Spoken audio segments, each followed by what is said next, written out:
Барлықтарыңа қайырлы күн балалар. Бүгін біз 4-ші сыныптың қазақ тілінің 19-шы сабағын өтетін боламыз. Көркем мінез дегеніміз не? Мәтін және оның түрлері. 19-шы жаттығу мәтінді оқы. Орта бойлы толық ат шақтылау, дөңес қыр мұрынды кісі есік алдында көшеге қарап тұр екен. Мұхаң үйге келген кісіні далада тұрып қарсы алады деп еститін Мәлік аға. Бұл ерте келдім деп ойласа, ол кісі мұны одан да бұрын күтіп тұр екен-ау. Ол ұлы жазушының бойынан жаңа қасиет тапқандай. Бұл кішіпейілділік еді. Жұбан Молдағалиев. Мәтіннің тақырыбы мен негізгі ойын анықта, мәтінге ат қойып көшіріп жаз, сын есімдердің астын сызды. Мәтіннің тақырыбы кішіпейілділік, негізгі ойы кішіпейілділік көрсету туралы. Жалпы мәтіннің тақырыбын, мәтіннің атын біз кішіпейіл бол деп қойдық. Орта бойлы толық ат жақтылау, дөңес қыр мұрынды кісі есік алдында көшеге қарап тұр екен. Мұхаң үйге келген кісіні далада тұрып қарсы алады деп еститін Мәлік аға. Бұл ерте келдім деп ойласа, ол кісі мұны одан да бұрын күтіп тұр екен-ау. Ол ұлы жазушының бойынан жаңа қасиет тапқандай. Бұл кішіпейілділік еді.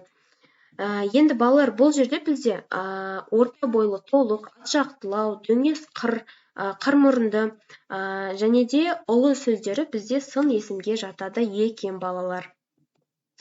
Келесі 20-шы жаттығу оқы. Бұл дүниеде туған жердің жусаннан артық ештеңе жоқ. Бейбарыс сұлтан қартайған шағында дала кезіп серуендеп жүріп, көзі бір түп жусанға түседі. Жұлып алып иіскейді. Кенет көз алдына еміс-еміс елес болып қалған туған жер елестейді. Бір ыстық сағыныш жүрегіне толады. Көзінен жас парлайды. Жусанды екі алақанымен қысып, бетіне басып тұрып қалады. Сөйтіп әлгі бір уыс жусанды бойтұмарының ішіне салып алады. Елін сағынған сайын иіскеп, мауқын басады. Мәтіннің тақырыбы мен негізгі ойын анықта, мәтін сөйлемдеріндегі етістіктерді тап, олардың мәтіндегі рөлі қандай дейді. Балалар, мәтіннің тақырыбы бір түп жусан, негізгі ой бұл жерде туған жерге деген сағынышы. Ал етістіктер дала кезіп, серуендеп жүріп, түседі, жұлып алып, иіскейді, елестейді, толады, парлайды, қысып, тұрып қалады, салып алады, иіскеп, мауқын басады деген сөздер. Бұл жерде бұл етістіктер іс-әрекет, қимылды білдіріп тұр, балалар.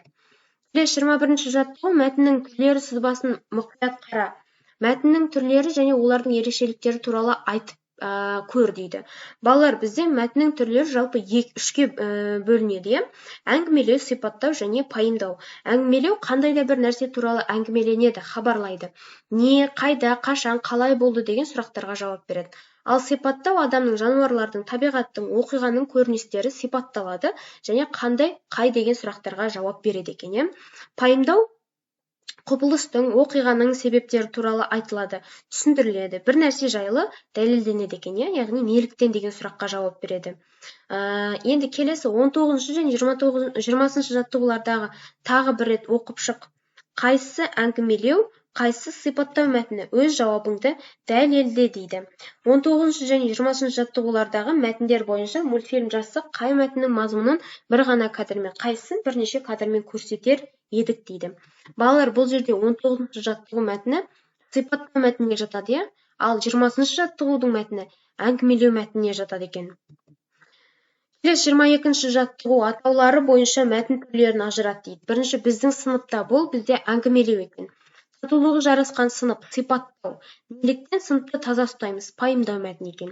Өзің қалаған атаумен мәтін құрап жаз дейді. Татулығы жарасқан сынып. Біздің сынып өте тату. Қандай да бір шаралар болса бірлесіп, өте құпты, тиянақты жасаймыз. Сыныптың ішін жинайтын болсақ, біріміз шүберек, біріміз гигиеналық заттар, шелек әкелеміз. Сыныбымызда 25 бала бар. Қайсардай 17 ұл және инабатты 18 қыз бар. Осымен балалар, біздің бүгінгі сабағымыз аяқталды. Келесі кездескенше сау болыңдар.